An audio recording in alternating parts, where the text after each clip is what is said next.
Hi guys, I hope you're doing well. I just want to give you guys a little update on these Lithops that I have potted up in Gritty Mix that my friend Erin sent me a few months ago now. I'm not sure exactly how long ago it's been, but I think it's been about 3 weeks since I've done an update on them. They basically had no root systems whatsoever. And so if you've watched the other videos, you know that I talk about how when you get plants, Lithops in particular, that are in the cycle where they're splitting and making new leaves, while the normal rule, so to speak, which I'm not a rule person at all, but if you want to go with a rule, the normal rule is do not water until this outside, the outside leaves shrivel up and dry up into kind of a little paper husk. That's all that's left, because these outer leaves feed their moisture to this inner set of leaves to help it grow, so it doesn't need water during that time because the outer leaves are feeding the inner leaves. Then once the outer leaves are gone, then you resume watering the inner leaves. However, the exception to that, which I go into more detail in other videos, is when you get them with damaged or almost non-existent root systems. You always have to prioritize plant roots over everything else. So while you do risk stacking, which stacking would be if I continued to water these guys and this set of leaves didn't shrivel up but kept big, and let's see, these guys will continue to shrivel, but if I kept watering these just as normal for months on end, then these leaves would stay plump as well as the new sets that have emerged here. And so while you do risk that happening, it is not worth, sorry, let me rephrase that. The risk of stacking is less impactful on your plant's health than having no roots. And if you do not water until these outer leaves are gone, when the roots were already really compromised or very almost non-existent, then you'll have this inner leaf will be just fine because these outer leaves are feeding him until they're gone, and then this inner leaf will die because it had no roots. So it is really important to water your Lithops no matter what time of the year it is, no matter what phase of their growth they are in. You need to give them some water. Again, you need to research your Lithops. Please do your research on them. When I say you need to water them, it doesn't mean watering them like a normal houseplant, but you need to water them more than you would normally if they were well established and splitting, which usually you would withhold water. So these guys have been in Gritty Mix. Gritty Mix or pumice or something very similar is a great thing to put recovering Lithops in so that you can give them water more frequently, but it dries out really quick and reduces your likelihood of rot by a lot. For sure. So what I'm going to do is dump these guys out. They've had some little drinks off and on, and you may notice from the other videos one is missing. I had to repot some of my smaller ones, and it was doing so well that it really needed to be out. These guys needed a little bit more water, and this one was kind of done. So it's in another pot with some other Lithops in a similar stage. And the nice thing about Gritty Mix is that it's so loose. You don't have to worry about damaging the root systems too much to actually look and check. And it is important to look and check, because if you don't, you'll just keep watering and you won't know if they are. All right, this double-headed one, which this was the latest in its life cycle, so to speak. It had just finished blooming when I got it. And you can see it has a great, all of the parts where things are stuck to it is new root growth. The new fuzzy roots just stick to these clay and granite and pumice particles amazingly. So this guy is plenty plump. He has a great root system.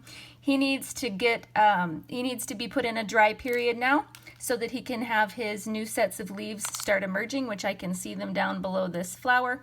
This guy has a pretty deep fissure. As you can see, they were a bit etiolated, so they were stretched out a bit. They shouldn't be this tall. They should be shorter. So the new set of leaves isn't nearly as tall because it hasn't had to stretch up like this has. So they'll be coming from down here. So, and these other guys aren't going so well. Well, I don't know if you can tell, but all of these roots here are all new. So that's pretty good. And this outer leaves, despite the bit of watering, are shriveling as normal, which is great. This guy is still really not doing anything. I am surprised. Okay, this guy's got better growth. Woo! Hang on to the baby. This is new. This long bit here is new. So he's going to be just fine, but he'll have a couple more bit of little drinks. This outer shell is shriveling just fine despite the water that I've been giving it. And without the water, these guys would be dying. Because with the water, they're barely getting roots. All right, this guy I think is going to go actually in an above water therapy for a little while, just because he's still, after these months, not showing much new root growth at all. So I think I'm going to do above water therapy. For me, what I mean by above water therapy is they're just suspended above water. So the just vapors, you know, the moisture off of the water evaporating, just kind of stimulates gently the roots to want to grow towards the moisture. But they're not actually setting in water, soaking it up, and likely to split or cause problems, etc. So this guy's going to go above water. And these other ones are going to go into a smaller pot, and I won't show repotting those right now. I'm going to show you a couple others that I have. We'll just do a quick update on this one as well. These are from my friend Dawn that sent them to me here on the channel. And these guys were from Home Depot, which I was specifically looking for Lithops from Home Depot or Lowe's so that I could show some of the common problems that happen when Lithops are kind of not treated well. Also, with these guys, they often have kind of a bit of a different, oops, sorry, I'm bumping the camera here. A bit of a different growth pattern than really healthy Lithops, and part of that is these outer leaves are a lot larger than the new sets that they produce.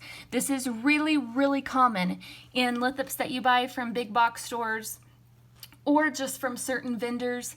The correct way to grow any plant is slowly feeding them, slowly watering them, especially plants like Lithops that are used to growing in really, really arid environments without a lot of potential pampering that can happen, so to speak. However, if Lithops, when they're really young, are kind of deprived of light, not extensively, but a bit, grown in a shadier environment, and overfed, they will grow the first or second set of leaves when they're beginning like their second year. Those sets of leaves will grow really rapidly and really large, and they can look like they are the size of, 3 or 4 or 5-year-old Lithops.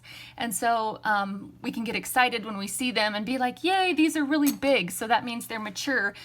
So they're more likely to be healthy. But sadly, a lot of times this isn't the case. They aren't actually older or more mature than the smaller ones you find. For example, this Lithops here that we pulled out of that other pot is probably about a 2-year-old Lithops. And probably all of these are around 2, maybe 3 with this new split. They might have been 2 before, and then this with this next split 3.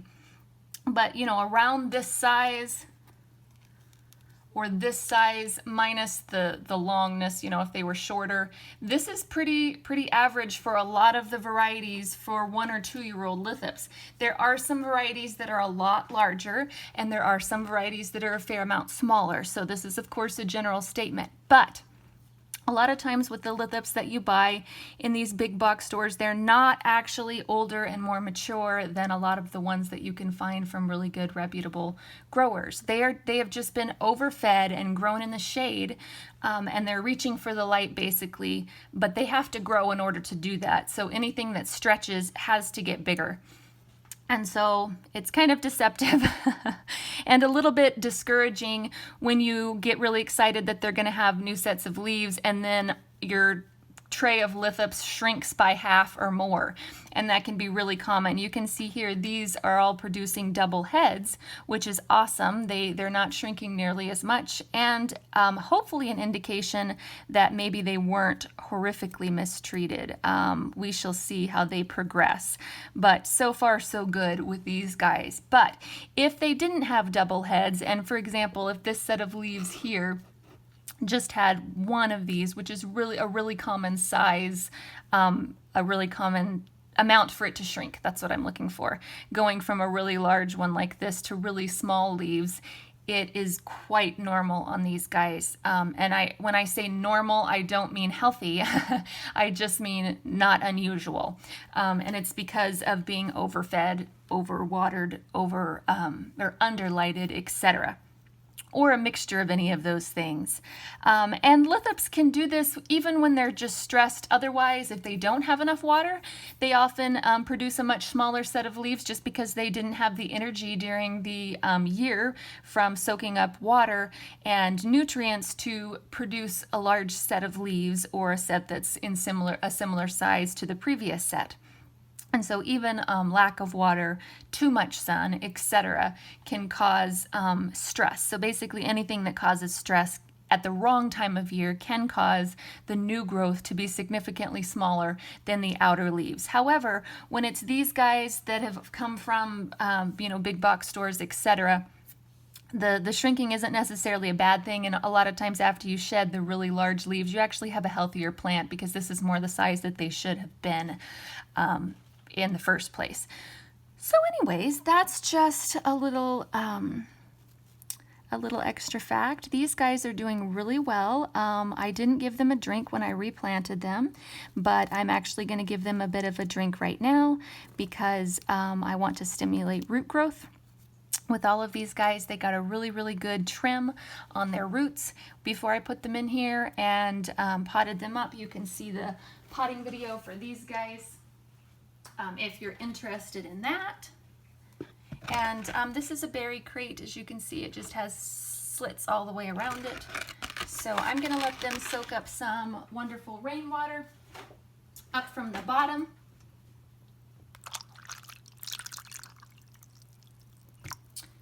We have fairly good well water here, but there's a fair amount of minerals in it. It's kind of hard. And a lot of the plants don't mind that too much, off and on, so you'll see me watering them in the sink sometimes. However, we just got our water softener fixed, and it's a really old one because we don't want one of the new ones that has chemicals and a bunch of stuff in it. But it's an old one that someone gave us, and it really helps our dishwasher work better. And we drink rainwater too. It goes through a filter, and that's what we drink. So we just have left the water softener on a bit, and now that that's going, it does have some salt in it, and so I can't water my plants at all in the sink right now. I have forgotten and watered a few things and immediately went, oh no, because I could tell they were like, what are you trying to do? Kill me? So I am watering everything with rainwater now. There's no cheating with giving a little drink in the sink anymore. So this is a very common, I just poke them in a Tupperware and let them, I call them Tupperwares because they're not Tupperware, they're just, Rubbermaid little container or whatever. And let them soak some moisture up for a little while rather than watering from the top down, especially when trying to root. It really can help them just, their roots grow in the correct direction. Not that they're directionally challenged at all. Roots are quite intelligent, but you don't have to soak the entire thing if you water it from the bottom and let some of the moisture wick up. So that's what I'm going to do with these guys for now, but they're looking quite well considering. I really expected quite a lot more shrinkage on these, but so many of them, I mean, even these two, even these two, from just looking in, it looks like both of these are going to be double-headed as well. And so they're just really, really going to town. Someone asked the other day, when one set of leaves produces two, then are they two separate plants or is it the same plant? Can they pollinate each other? And is this how they multiply? There was several facets to the question, and the answer is yes, yes, yes, and yes. They can pollinate each other if they have separate flowers that are blooming at the same time. which can be a little bit tricky if that's the only Lithops that you own and it's split into two. The likelihood of both sides blooming at exactly the same time to where you could use them for pollination is kind of rare. But if it happened, yes, you could absolutely pollinate one or the other of the sides.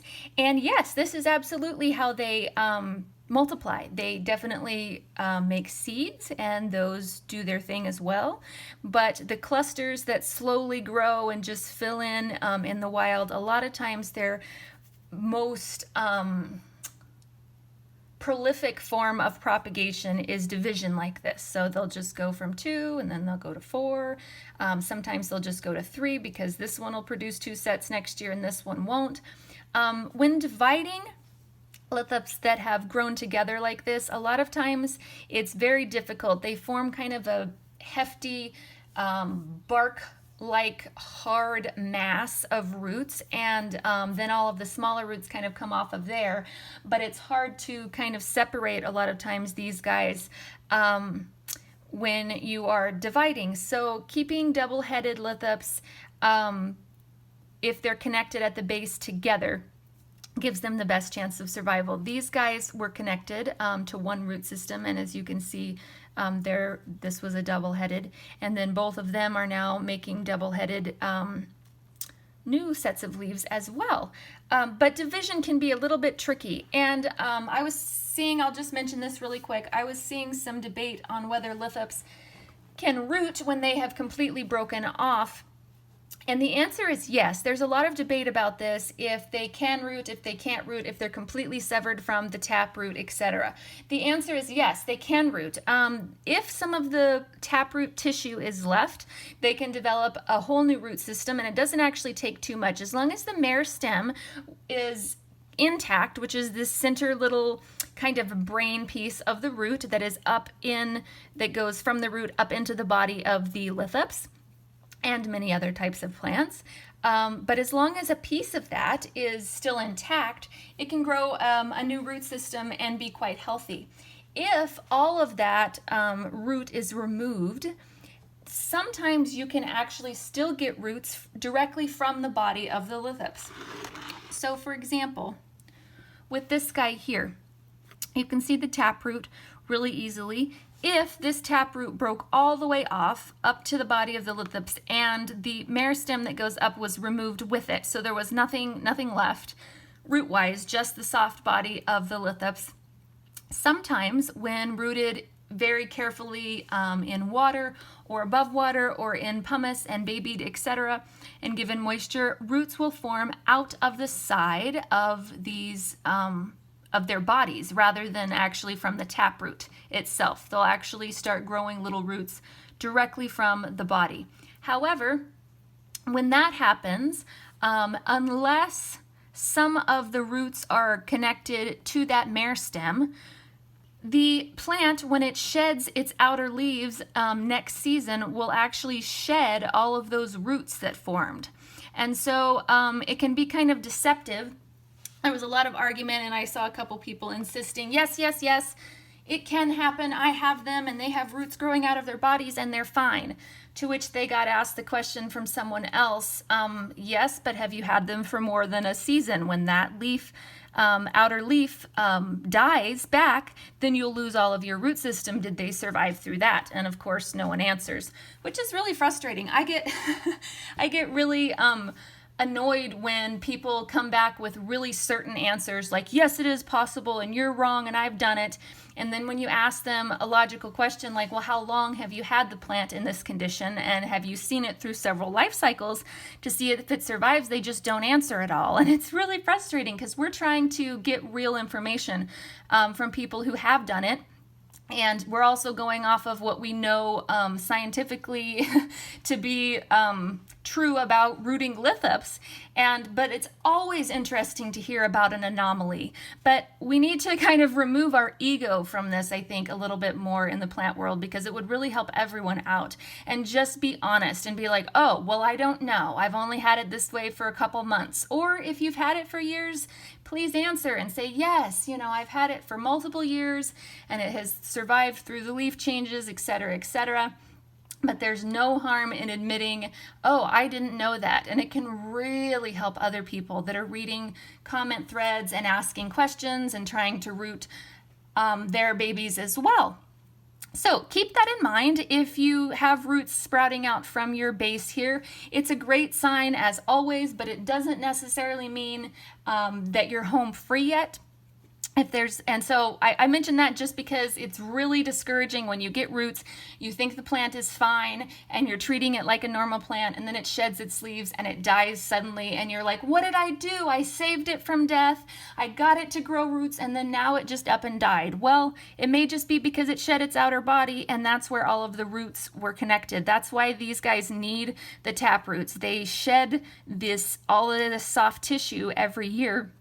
And so the, sorry, my voice is getting all shaky. They really need the taproot so that the root tissue doesn't fall off with the outer leaves every year. So keep that in mind. And if you're separating lithops, be really careful. If you've had one root from the body or multiple ones, and so you're feeling really confident, so you decide to, for example, separate, one of your double-headed lithops because you're like, I know how to root this now. I can totally do this. So you break it off and you root it. Well, be a little bit careful and maybe leave them together. We're definitely try and get some of the root stem with both sides of your division if you do that. Alrighty. I think this has gone on long enough for today. Quick little update. Well, I guess I could show you these guys. That way the whole update will be, my son keeps moving. I'm sorry, you guys.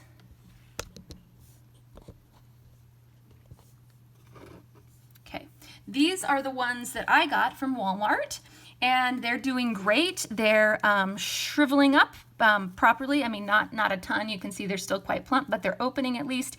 And at the base, this guy got dumped out accidentally in my grow tent. Just got knocked over, and a lot of it came out. So I was able to look at their base and their roots again too, and they're just starting to kind of wake up the roots as I've been watering them, and very sparingly, but giving them a little bit of moisture since I got them to encourage some new root growth. But they're opening up really well, and the new leaves look quite good and plump and not extremely small. They're not huge, but they're pretty good, and everybody's nice and firm and quite happy. So there we go. I hope you're all doing well. I hope this was interesting for you guys. As always, if you have any questions or comments, please leave them below. If you'd like to join the YouTube, this is YouTube. If you would like to join the Facebook group, please do so. There will be a link in the description box below. I did change the name of it. I asked in the group, hey, can you give me name suggestions? I'm just totally stumped, and we really need the group to match the YouTube channel so that it's not super confusing. And I got so many good suggestions from all of my viewers, but one of my favorites, well, my absolute favorite, which is why I chose it, was Succulent Alchemy. And so that is what the YouTube channel is going to. I left my name on for now just to not confuse everyone, but everything is going over to that. So if you search for I Dream of Succulents, which I've mentioned in other videos, I know, but I'm not going to go back and delete all of those, then you won't find it. It is now Succulent Alchemy. But like I said, the link is the same, and it will be in the description box below. I will talk to you guys soon. I hope you have a fantastic day, and happy growing.